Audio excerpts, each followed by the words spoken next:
बिहार के मुजफ्फरपुर के एक लड़के को 3 महीने पहले एक लड़की यूनाइटेड किंगडम से यानी कि यूके से उसके व्हाट्सएप पर मैसेज करती है। बिहार का लड़का विदेशी लड़की देखकर बौखला जाता है। उसको लगता है कि यह हमको पसंद करने लगी है तभी हमको मैसेज कर रही है। वो ये नहीं सोचता है कि उस लड़की के पास उसका नंबर कहां से आया। वो ये नहीं सोचता है कि इसमें कोई चाल हो सकती है। और लमसम 90 दिन वो लड़का और वो लड़की व्हाट्सएप के जरिए चैटिंग करते हैं, वॉइस कॉल पर बात भी होती है और वो लड़का कंफर्म करता है कि वो लड़की ही है।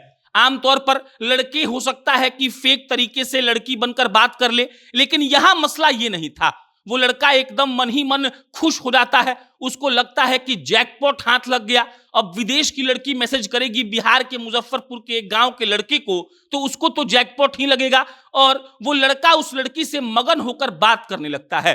लमसम 3 महीने में उस लड़के को उस लड़की से भयंकर प्यार हो जाता है और वो लड़की भी यही दिखाती है कि उसको भी उस लड़के से प्यार हो गया है। अब लड़का का खुशी का ठिकाना नहीं है। उसको लगता है कि देखिए सच्चा प्यार हमको मिल चुका है और हमारा जीवन अब इसी के साथ बीतेगा। लड़का एकदम खुश है। लड़की से रात भर दिन भर बात हो रहा है। लड़की भी खुश है, वो भी दिन भर रात भर उसी लड़के से बात कर रही है और इसीलिए उस लड़के को उस लड़की पर पूरा विश्वास हो जाता है। कहानी एकदम ध्यान से सुनिएगा, ये आपको हम सचेत करने के लिए सुना रहे हैं। अब जब 3 महीने बीतते हैं तो वो लड़की कहती है कि देखो हम तुमसे बहुत प्यार करते हैं, इसीलिए विदेश से तुम्हारे लिए कुछ तोहफा भेजना चाहते हैं। लड़का ये सुनकर और खुश हो जाता है। उसको लगता है कि बताइए लड़की तोहफा दे रही है और इसका मतलब ये है कि वो हमसे सच्चा प्यार करती है।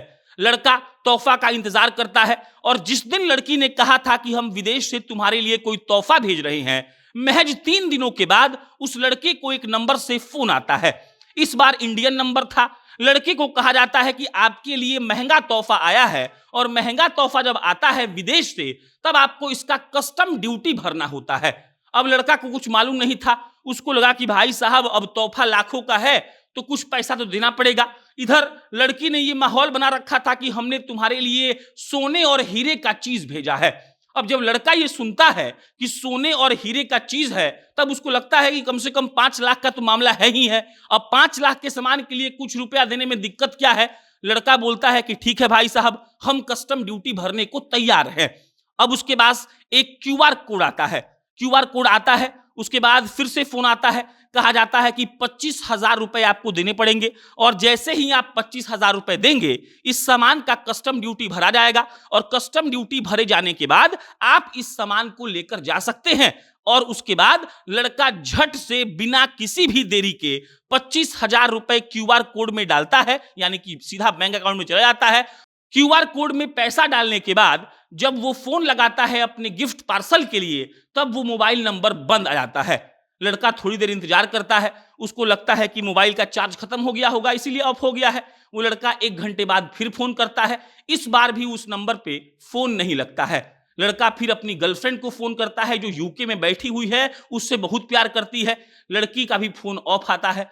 अब लड़का टेंशन में आता है। लगातार 2 दिनों तक वो लड़का लड़की के पास भी फोन करता है और उस आदमी के पास भी फोन करता है जिसने उससे 25,000 रुपए लिए। अब दोनों मोबाइल लगातार जब बंद आता है तब उसको समझ में आता है कि उसके साथ साइबर फ्रॉड हो चुका है। वो रोता हुआ भागता हुआ जाता है थाने में। थाने में बकायदा वो शिकायत दर्ज करवाता है।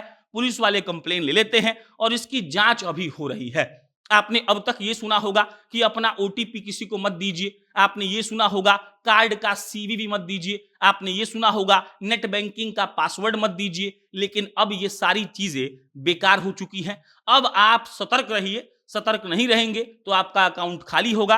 कभी प्यार के बहाने खाली होगा, कभी किसी और बहाने खाली होगा। लेकिन अगर आप थोड़ी भी सतर्कता छोड़ेंगे तो समझ जाइए कि आपको चपत लगने वाली है। बाकी इस पर कोई अपडेट आएगा आपको हम इत्तला करेंगे। मेरा नाम प्रशांत राय है। बहुत बहुत धन्यवाद।